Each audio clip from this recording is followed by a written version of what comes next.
दोस्तों, अगर आप कक्षा 9वीं के विषय हिंदी के पेपर में जहां पे झंडा गाड़ना चाहते हैं तो आज की इस वीडियो में कक्षा 9वीं विषय हिंदी का त्रैमासिक परीक्षा 2024-25 का क्वेश्चन पेपर विथ आपका सॉल्यूशन आज की इस वीडियो में देने वाला हूं। देखिए, क्वेश्चन पेपर आपका 75 अंकों का होगा। 3 घंटे आपको समय दिए जाएंगे। तो एग्जाम सेंटर में यदि आप पेपर फाड़ना चाहते हैं तो इस वीडियो को लास्ट तक देख लेना। यकीन करिए आप यहाँ पे टॉपर्स बन पाएंगे। तो चलिए प्यारे रसगुल्लो, 1 से लेकर 23 तक का संपूर्ण आंसर इस वीडियो में देने वाले हैं। सबसे पहले देखिए, आपको इसमें कुछ निर्देश दिए हैं, निर्देश आप पढ़ लेना। सबसे पहला आपका इसमें आता है सही विकल्प का आपको चयन करना है। 6 नंबर क्वेश्चन आपको दिया गया है। देखिए, रसखान किस भक्ति के कवि है? राम भक्ति शाखा, शिव भक्ति शाखा, कृष्ण भक्ति शाखा या फिर देखिए आपका प्रेम मार्गी। तो आप देखिए जानते हैं, सिंपल सा आंसर है। आपका जो रसखान है ना, ये आपके कृष्ण भक्ति शाखा के कवि हैं। तो आपको आंसर 6 नंबर में लगाना है। क्वेश्चन देखिए दूसरा, कैदी और कोकिला किसकी रचना है? रामधारी सिंह दिनकर की, माखनलाल चतुर्वेदी की, महादेव वर्मा की या फिर आपका जयशंकर प्रसाद। तो देखिए, रामधारी सिंह दिनकर की आप इनका जानते हैं रचना, ठीक है, ठीक। और इसके अलावा देखिए जयशंकर प्रसाद का आपका यहाँ पे एक घूंट हो गया, ठीक है, आंसू लहर झरना, ये आपके इनकी रचना कहलाते हैं। और इसके साथ देखिए महादेव वर्मा क्या है यहाँ पे? रश्मि, निहार, निर्जा, यामा, ये आपकी इनकी रचनाएं हैं। और रामधारी सिंह दिनकर का एक प्रसिद्ध उपन्यास है, देखिए आपका यहाँ पे उसे महाकाव्य कहा जाता है, उर्वशी, जो आपका इनका है। माखनलाल जो आपका कैदी और कोकिला है, ये आपका बी नंबर आंसर हो जाएगा, माखनलाल चतुर्वेदी, ठीक है। चलते हैं आपके नेक्स्ट क्वेश्चन पर। देखिए, रस के बिना काव्य माना जाता है सजीव, नीरस, व्यर्थ या फिर देखिए आपका सार्थक। तो देखिए, रस के बिना जो आपका काव्य है ना, यहाँ पे आपका नीरस माना जाता है। तो आपको आंसर देखिए 12 नंबर में करना है। इसके बाद देखिए थोड़ा सा जूम कर लेते हैं। तो देखिए आपको जूम ऐसे यहाँ पे क्वेश्चन अगला देखिए, क्वेश्चन दिखा है आपका। देखिए, मेघ आए बड़े बन ठन के, सबर के पंक्ति में अलंकार है, अनुप्रास, उपमा, मानवीकरण या फिर देखिए आपका उत्प्रेक्षा। तो देखिए सिंपल सा क्वेश्चन है। अगर मैं इसके आंसर की बात करूं तो आपको देखिए सिंपल तरीके से आपको इसमें अनुप्रास अलंकार कर देना है, ठीक है। क्या करना है? देखिए बा, जब किसी देखिए कोई आपका वाक्य है तो उसमें जब आपका वर्ण की आवृत्ति 2 या 2 से अधिक, देखिए इसमें बा लिखा है, एक बार आया, 2 बार आया, ठीक है, यानी बा आपका जो वर्ण है ना 2 बार आ गया। तो जो वर्ण की आवृत्ति 2 या 2 से अधिक बार हो वहां पे अनुप्रास होता है। उपमा देखिए, अगर उसमें सास ही सम ऐसे शब्द आए तो उपमा अलंकार कहलाता है। उत्प्रेक्षा में देखिए जानहु, मानहु, है ना, जानू और मानू ऐसे शब्द आते हैं तो आपका देखिए उत्प्रेक्षा अलंकार होता है। चलते हैं आपके नेक्स्ट क्वेश्चन पर। देखिए, कांजी हाउस का चौकीदार लालटेन लेकर आता है, हाजिरी लेने, खाना देने, मारने, फिर इनमें से कोई नहीं। तो देखिए आपको आंसर जो है आ नंबर हाजिरी लेने करना है। इसके बाद देखिए क्वेश्चन, किस समास में दोनों पद प्रधान होते हैं? द्विगु, तत्पुरुष, द्वंद्व या फिर आपका कर्मधारय है। तो देखिए किस समास से दोनों पद प्रधान होते हैं? तो आपको यहाँ पे देखिए दोनों में आपका होता है द्वंद्व में, ठीक है, जैसे माता और पिता और भाई और बहन आपका ये आता है। द्विगु में क्या होता है? आपका संख्यावाची होता है। तत्पुरुष देखिए आपका इसमें वचन होता है, ठीक है। और कर्मधारय में आपका देखिए तुलना किया जाता है। तो इस प्रकार आंसर करना है। इसके बाद चलते हैं, देखिए आपका यहाँ पे क्वेश्चन आपका दूसरा आता है। यहाँ पे कौन सा आता है? देखिए आपके रिक्तस्थान वाले क्वेश्चन आते हैं। यहाँ पर देखिए क्या लिखा गया है, एक भारतीय आत्मा को डैश डैश को कहा जाता है, माखनलाल या फिर महादेव वर्मा। 6 number question. तो आपको इसमें देखिए आपका माखनलाल चतुर्वेदी आपको आंसर करना है। इसके बाद देखते हैं, देखिए कैदी और कोयल दोनों ही डैश डैश देश के वासी हैं, स्वतंत्र हैं, फिर देखिए आपका गुलाम है। तो देखिए सिंपल सा आपको आंसर करना है। यहाँ पे आपका जो है देखिए इसमें आपका आंसर जो है आपको इसमें गुलाम कर देना है, ठीक है। तो आप इसमें गुलाम करिएगा। इसके बाद क्वेश्चन देखिए तीसरा नंबर क्या दिया गया है, वर्णिक छंद में डैश डैश की गणना की जाती है, वर्णों की फिर मात्राओं की। तो वर्णिक में हमेशा आपका वर्णों की ही गणना की जाएगी, ठीक है। इसके साथ देखिए करुण रस का स्थायी भाव क्या होता है? करुणा फिर शोक, तो करुण का आपका यहाँ पे शोक होता है, ठीक है। तो आप इसमें शोक कर दीजिएगा। इसके बाद गधे का एक छोटा भाई भी था, उसका नाम क्या था? बैल या फिर कुत्ता। तो देखिए आपको इसमें आपका जो है ना, इसमें देखिए गधे का छोटा भाई था, उसका आपका जो है नाम जो है ना, आप इसमें कमेंट करके बताइएगा। ये क्वेश्चन आपके लिए छोड़कर रखा हुआ हूँ। बे शब्दांश जो शब्द बनाते समय आरंभ में लगते हैं वे कहलाते हैं उपसर्ग फिर प्रत्यय। देखिए जो आरंभ में लगता है उसे कहते हैं आपका उपसर्ग कहते हैं, और जो अंतिम में आपका जुड़ता है लास्ट में उसे प्रत्यय कहते हैं, ठीक है। जैसे अनुरूप, अभिमान, ये आपके उपसर्ग वाली हो जाएगी। प्रत्यय में देखिए यहाँ पे मिठाई वाला, गाड़ी वाला, है ना, ऐसे शब्द आपके हो जाते हैं। इसके बाद देखिए सही जोड़ी आता है। सही जोड़ी में देखिए क्या दिया गया है, दुर्लभ क्या हो जाए, देखिए यहाँ पे जो कठिनता से प्राप्त होता हो तो आप इसको मिला दीजिए। इसके बाद कबीरदास की देखिए रचना कौन सी है, तो कबीरदास की आपकी रचना है देखिए साखी, साखिया, शबद और रामायणी।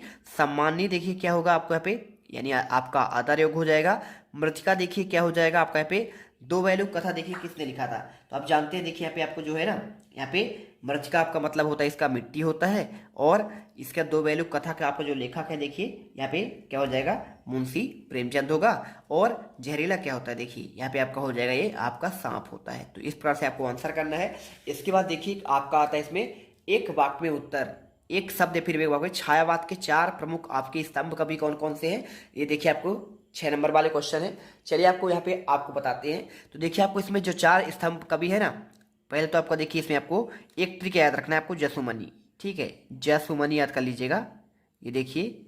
और इसका आपको जो आंसर करना है यहाँ पे, जैसे आपका हो जाएगा जयशंकर, तो पहले तो आपका जयशंकर लिखना है, और इसके साथ आपको देखिए दूसरा नाम आपको जो है सुमित्रा नंदन पंत, ठीक है, ये आपका हो जाएगा। और तीसरा आपका जो नाम हो जाएगा देखिए माँ से आपका महादेवी वर्मा, तो आप यहाँ पे महादेवी वर्मा का लीजिएगा। और इसके बाद आपका जो चौथा आता है नी से सूर्यकांत त्रिपाठी निराला, ठीक है, सूर्यकांत त्रिपाठी, और इसके बाद आपको यहाँ पे निराला, इनका आपका देखिए यहाँ पे इस प्रकार से आपको आंसर करना है। इसके बाद देखिए आपको ये चार स्तंभ कभी मान जाएंगे, आपको इनका नाम याद कर लेना है। इसके बाद देखिए रसखान किसके अनन्य भक्त थे, तो आपको बताना पड़ेगा इसमें श्री कृष्ण के, ठीक है। तो आप आंसर इसमें देखिए क्या करेंगे, श्री कृष्ण आप यहाँ पे आंसर करेंगे।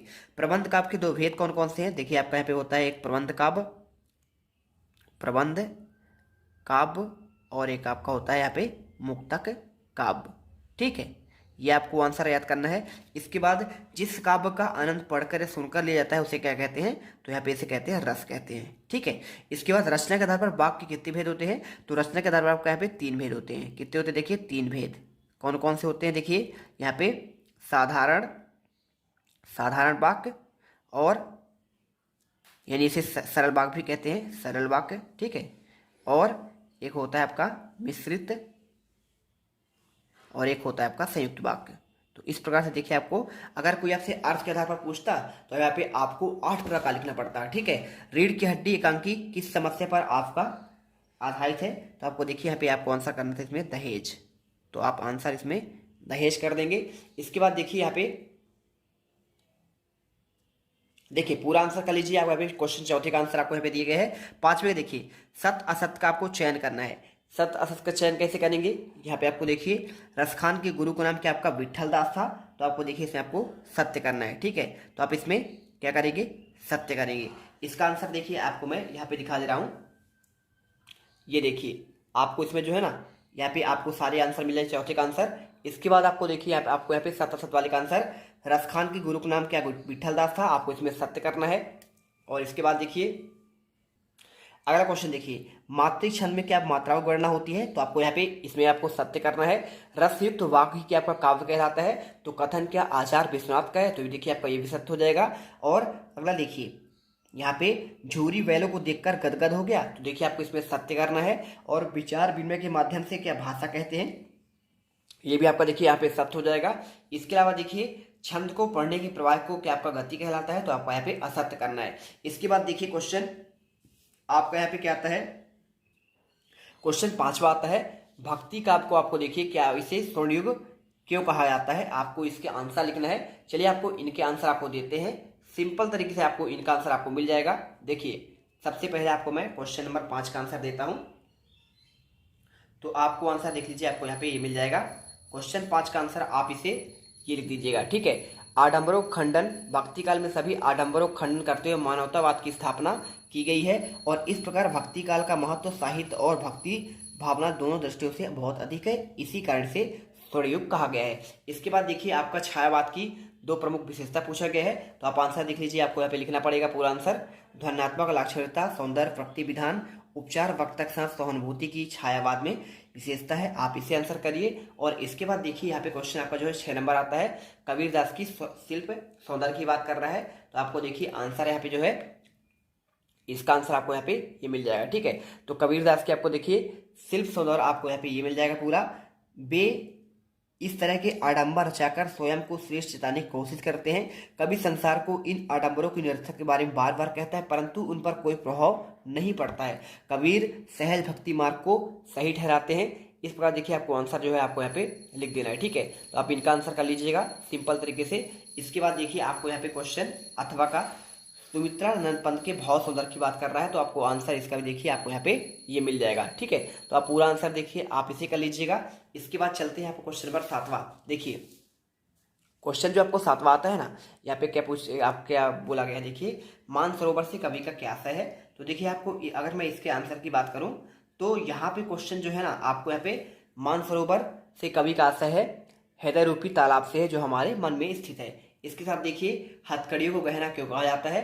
तो देखिए कवि ने हथकड़ियों की तुलना गहनों से की है, क्योंकि भले ही यह कवि के लिए हथकड़ी है परंतु ये ब्रिटिश सरकार द्वारा दी गई पराधीनता है और यह ब्रिटिश राज का प्रतीक है जो अंग्रेज द्वारा पहनाया गया था। तो आपको इसकी बात करिए। इसके बाद क्वेश्चन देखिए रूपक अलंकार और अनुप्रास अलंकार की यहाँ पे परिभाषा की बात कर रहा है। तो देखिए आपको यहाँ पे आंसर ये देखिए आपको आंसर ये मिल जाएगा। रूपक अलंकार वह अलंकार होता है जिसमें उपमेय और उपमान के बीच कोई अंतर नहीं होता है। आप इसे पूरा आंसर कर लीजिएगा। इसका आपका उदाहरण भी आपको दिया गया है, ठीक है।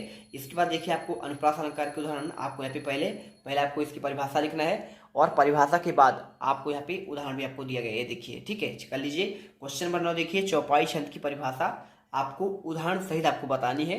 तो क्वेश्चन अगर मैं 9 की आंसर की बात करूँ तो देखिए आपको यहाँ पे चौपाई छंद की परिभाषा का आपको आंसर आपको ये मिल जाएगा, ठीक है। ये आपका सम्मात्रिक छंद है, 16 मात्राएं होती है और आपका यहाँ पे उदाहरण भी आपको दिया गया है। तो आप इस प्रकार उदाहरण भी कर लीजिएगा। इसके बाद चलते हैं क्वेश्चन देखिए दोहा छंद की बात कर रहा है। तो दोहा छंद का आपको आंसर कैसे लिखना है, देखिए ये रहा।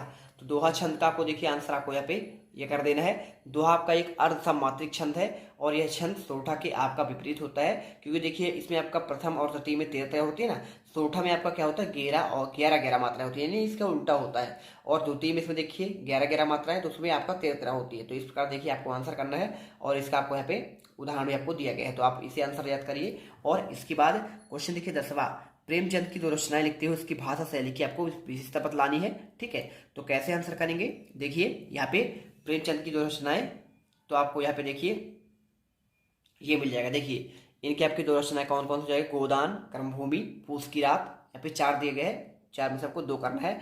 भाषा आपका देखिए आपको यहाँ पे ये दिया गया है। भाषा क्या होगी आपका, इसका आंसर कर लीजिए, स्क्रीनशॉट कर लीजिए और आपका यहाँ पे शैली हो जाएगा। और इसके बाद देखिए आपको यहाँ पे साहित्य में स्थान आपको ऐसा लिखना है। इसके बाद देखिए महादेव वर्मा की बात कर रहा है। तो महादेव वर्मा का देखिए आपको यहाँ पे ये मिल जाएगा।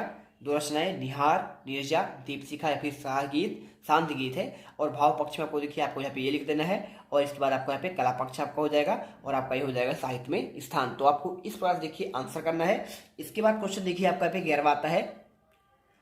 क्वेश्चन में पूछा गया देखिए प्रेम, यहाँ पे देखिए छोटी बच्ची को बैल के प्रति प्रेम क्यों उमड़ आया और कांजी हाउस में कैद पशु की हाजिरी क्यों ली जाती है। तो देखिए इसका आंसर आपको यहाँ पे ये मिल जाएगा। यहाँ पे देखिए लड़की की माँ मर चुकी है, सौतेली माँ उसे मारती रहती है और इसीलिए बैलों के ऊपर उस बच्ची की आत्मीयता हो गई। और लड़की तथा दोनों बैल से खूब प्यार के भूखे थे और एक दूसरे को कष्ट भी समझ सकते थे। और आपका इसे देखिए हाजिरी क्यों ली जाती थी, तो कांजी हाउस में कैद पशुओं की हाजिरी ली जाती थी क्योंकि इससे पशुओं की संख्या की जानकारी होती थी, ताकि कोई जानवर अगर कैद से भाग जाए तो तुरंत पता लगाया जा सके। इसके बाद देखो आपका जो क्वेश्चन 12वां आता है, नाटक और एकांकी में अंतर पूछा गया है, ठीक है। तो देखिए आपको नाटक और एकांकी में अंतर कैसे लिखना है। आपको यहाँ पे कहानी, उपन्यास और नाटक एकांकी। तो देखिए नाटक में आपको यहाँ पे नाटक में अनेक अंक होते हैं और एकांकी में आपका 1 अंक होता है। नाटक में देखिए आपको इसमें सहायक कथाएं होती हैं और सहायक घटना होती है। अब देखिए अथवा का आंसर देखिए कहानी और उपन्यास में अंतर। तो कहानी मानव जीवन की किसी एक घटना का वर्णन होता है, जबकि देखिए उपन्यास में क्या होता है, समग्र मानव जीवन का संपूर्ण चित्रण होता है। देखिए कहानी में आपका एक छोटा सा अंश होता है और देखिए कहानी एक ही घटना में आपका यहाँ पे बताती है, लेकिन उपन्यास पूरी आपका जो है ना गौड़ और आपका मुख्य कथाएं पूरा का पूरा आपका यहाँ पे होता है। निपात देखिए और तत्सम सबकी बात कर रहा है। चलिए आपको इसका आंसर दिखा देते हैं। ये देखिए निपात क्या होता है, किसी बात पर अतिरिक्त भार आपका देना। यहाँ पे जिन शब्दों का प्रयोग किया जाता है उसे निपात कहते हैं, जैसे तक, मत, क्या, हाँ, केवल, आपको ऐसे। और तत्सम क्या होता है, जो शब्द संस्कृत से हिंदी में बिना परिवर्तन किए जाते हैं उन्हें कहते हैं आपका तत्सम। जैसे देखिए आपका यहाँ पे अग्नि, हस्त, ज्ञान, कर्म, सर्प, है ना। आपका ऐसे शब्द जो आते हैं क्या आते हैं आपके यहाँ पे तत्सम वाले शब्द कहलाते हैं। इसके बाद क्वेश्चन देखिए 14 नंबर, बाढ़ पीड़ित क्षेत्र में कौन सी बीमारी फैलने का खतरा होता है और रीढ़ की हड्डी एकांकी का उद्देश्य पूछा गया है। देखिए यहाँ पे आपको जो है दोनों का आंसर मिल जाएगा। क्वेश्चन नंबर देखिए 14 नंबर का आपको ये मिल जाएगा, बाढ़ के बाद हैजा, मलेरिया, टाइफाइड आदि बीमारियों को फैलने की संभावना बढ़ती है क्योंकि बाढ़ के उतरे पानी में मच्छर अत्यधिक मात्रा में पनपते हैं, जिसके कारण मलेरिया जैसी बीमारी हो जाती है। तो आपको आंसर करना है रीढ़ की हड्डी का। देखिए उद्देश्य आपको यहाँ पे ये बताया गया है कि स्त्री पुरुष की समानता के पक्षधर है, लड़कियों के विवाह में आने वाली समस्या को समाज के सामने लाना और बेटियों के विवाह के समय माता पिता की परेशानियों को उजागर करना। क्वेश्चन देखिए 15 नंबर, मुहावरा और लोकोक्ति में अंतर और संधि और समास पूछा गया है। चलिए आपको इसका आंसर देते हैं। तो देखिए पहले आप मुहावरे में आप लोकोक्ति में अंतर देख लीजिए, ये रहा, तो आप इसे अच्छे से देखिए, ध्यान से इसे पढ़ लीजिए। मुहावरे वाक्यांश है जबकि लोकोक्ति आपका संपूर्ण वाक्य होता है। मुहावरे विकारी होते हैं लेकिन लोकोक्ति अविकारी होते हैं। मुहावरे प्रयोग स्वतंत्र रूप से नहीं किया जाता है जबकि लोकोक्ति का आपका देखिए यहाँ पे स्वतंत्र रूप से उपयोग किया जाता है। ठीक है, जैसे नाच नावे आंगन टेढ़ा। ठीक है, और मुहावरे आप जानते हैं 9 2 11 होगा, 3 5 करना, आप ऐसे जो है ईद का चांद होना, आपने सब पढ़ा है। इसके बाद देखिए आपको यहाँ पे जो है ये आपको मिल जाएगा संधि और समास में अंतर।